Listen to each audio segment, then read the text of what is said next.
विद्यार्थी जीवन में ब्रह्मचर्य का पालन नहीं हो पाता महाराज जी। क्रोध भी गिरा देता है। मलिन मन को साफ कैसे करें? कि आज हमारी जो नौ पीढ़ी है वो ना शास्त्र स्वाध्याय कर रही है और ना संतों के वचन सुन रही है, ना माता पिता की आज्ञा में रह रही। तो अनुशासनहीनता सदैव पतन का मार्ग पुष्ट करती है। अगर हम अनुशासित जीवन व्यतीत करें तो उन्नति का मार्ग हमें मिल सकता है। माता पिता का अनुशासन, शास्त्र का अनुशासन, संत गुरुदेव का अनुशासन, तो हम आगे बढ़ सकते हैं। तो पहले क्या था कि नवीन बच्चों को परिवार से अलग करके गुरुकुल में रखा जाता था, जिससे वहां उनको ब्रह्मचर्य की त्रिकाल संध्या, भगवत आराधना, वैदिक सिद्धांत, मनुष्य जीवन की उन्नति के क्या क्या लक्षण होने चाहिए, अवनति किन किन कारणों से होती है, वो सब ज्ञान होता था। अब अध्यात्म की तो शिक्षा हो ही नहीं रही है, आधुनिक शिक्षा ही हो रही है। आधुनिक शिक्षा में इतनी क्षमता नहीं है कि वो हमारे मन को रोक सके। आधुनिक शिक्षा में इतनी क्षमता नहीं है कि हमारे मन को रोक सके या शांत कर सके। ये केवल आध्यात्मिक शिक्षा में ही दम है। तो आध्यात्मिक शिक्षा विहीन आधुनिक शिक्षा में अब वो अपने माता पिता का अपमान करना, नाना प्रकार की क्रियाओं द्वारा ब्रह्मचर्य को नष्ट करना, व्यसन करना, इसमें हमारी नई समाज बढ़ती चली जा रही है। आप देख लो, छोटे छोटे बच्चे हस्तमैथुन का शिकार हो रहे हैं। छोटे छोटे बच्चे गंदे वीडियो देख करके बॉयफ्रेंड गर्लफ्रेंड, छोटे छोटे बच्चे व्यसन करने लगे हैं। अधिकतर जो माता पिता के अनुशासन में नहीं है, जो शास्त्रों का अनुशासन पालन नहीं करते, तो इसलिए आज जरूरत है अध्यात्म शिक्षा की। अगर हम अपने बच्चों को थोड़ा शास्त्र श्रवण कराएं, थोड़ा नाम जप कराएं, पवित्र भोजन पवाएं और उनको मित्रवत व्यवहार के द्वारा समझावें कि ऐसे ऐसे गंदे आचरण वाले मित्र मिले तो इनसे दूर रहे। ऐसा छूना, ऐसा करना, ऐसा देखना ये निषेध है, तुम्हारे जीवन को गिरा देगा। नहीं तो छोटे छोटे बच्चे पतित होते चले जा रहे हैं। जो हमारी एकाग्रता विद्याध्ययन में लगनी चाहिए, जो हमारी एकाग्रता सामाजिक सेवा में लगनी चाहिए, वो एकाग्रता हमारी नशे में और व्यभिचार में जा रही। हम कह रहे हैं फ्रेंड बनाना कोई पाप नहीं है, लेकिन व्यभिचार करना पाप है। फ्रेंड बनाओ, खूब घूमो, खूब आनंद लो, कोई परेशानी, लेकिन गंदा आचरण मत करो। अगर गंदा आचरण करोगे तो वही तुम्हें डिप्रेशन में पहुंचाएगा, एक दूसरे का मतलब जीवन पतित हो जाएगा। आगे चल करके आपको एक ही रास्ता दिखाई देगा, या तो घोर व्यसन में पड़े रहना या सुसाइड कर लेना। आप देखना, क्यों? क्योंकि मनचली वृत्ति एक जगह टिकती नहीं है। चला भी है समाज में बॉयफ्रेंड ब्रेकअप, इसमें चरित्र आपका दूषित हो रहा है, आपके विचार दूषित हो रहे हैं, आपकी मानसिकता दूषित हो रही है। अब आप अपने जीवन को ऐसे गर्त में गिराने जा रहे हैं जो पूरे जीवन आपको दुख देगा, क्योंकि आप एक सद्गृहस्थ नहीं बन पाएंगे।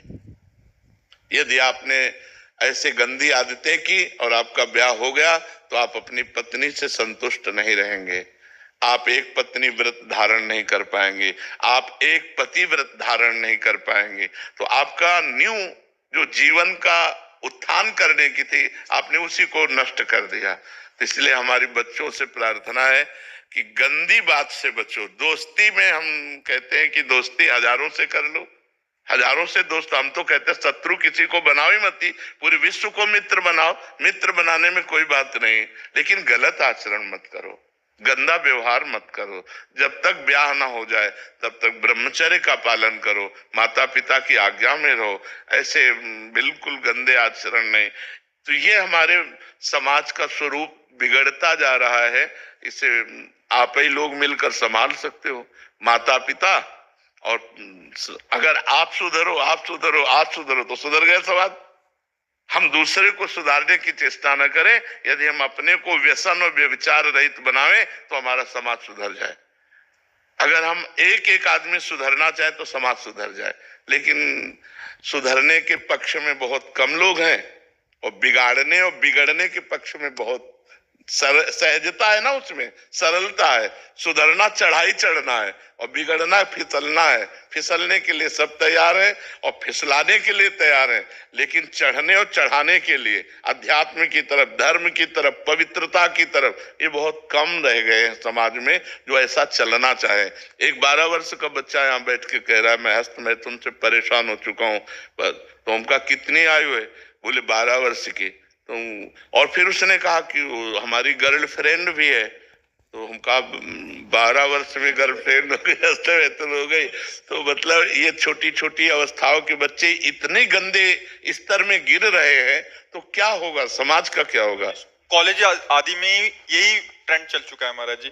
तो कैसे महाराज जी सुधार होगा? जैसे आप कह रहे हैं कि दोस्ती करने में कोई दिक्कत नहीं, बट वो अपनी इंद्रियों पे काबू ना करने के कारण फिर वो उस फिसलन में नहीं। हम जैसे अपनी बहन के साथ भी तो रहते हैं घर में, मित्रता रखना कोई पाप नहीं, कोई दोष नहीं है, लेकिन मित्रता रख करके कुपंथ में चले जाना, कुमार्ग में चले जाना, ऐसी हरकतें कर देना जिससे जीवन बर्बाद हो जाए, तो हमें लगता है इस पर सुधार होना चाहिए। बच्चों को अपने जीवन को पवित्र रखना चाहिए जब तक पाणी ग्रहण ना हो जाए, जब तक माता पिता सुव्यवस्थित जगह ब्याह ना कर दें, तब तक। देखो, जो ये बच्चे एक दूसरे को भगा ले जाने वाली वृत्ति रखते हैं ना, वो बहुत दुख पाते हैं।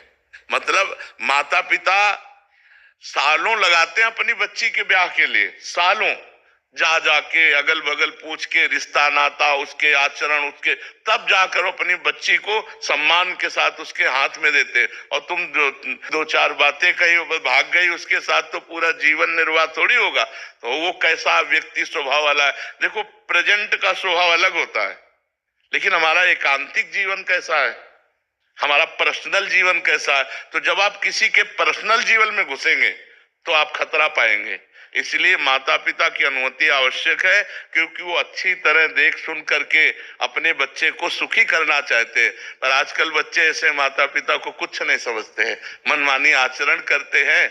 बहुत विचित्र दशा आ रही, बहुत विचित्र दशा आ रही। जो जवान बच्चे हैं वो बूढ़े माता पिता को पीट रहे हैं अपने माता पिता के अनुसार। और मातृ देवो भव पितृ देवो भव, शास्त्र वेद आज्ञा करता है। अगर माता पिता की आराधना नहीं हुई तो भगवान की आराधना कौन कर सकता है?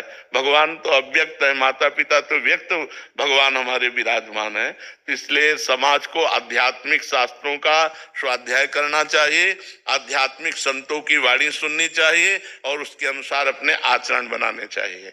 हरे कृष्ण महाराज जी, हमारे संतों की निंदा हो रही है तो क्या करना चाहिए? कान में अंगुली डाल लेनी चाहिए, क्योंकि अपने अपने चश्मे हैं। जिस चश्मे को हम हरा चढ़ाएंगे तो संसार हमें हरा दिखाई देगा, लाल चढ़ाएंगे तो लाल दिखाई देगा। अब संतों के भाव को समझ पाना, स्थिति को समझ पाना, तो संत ही है।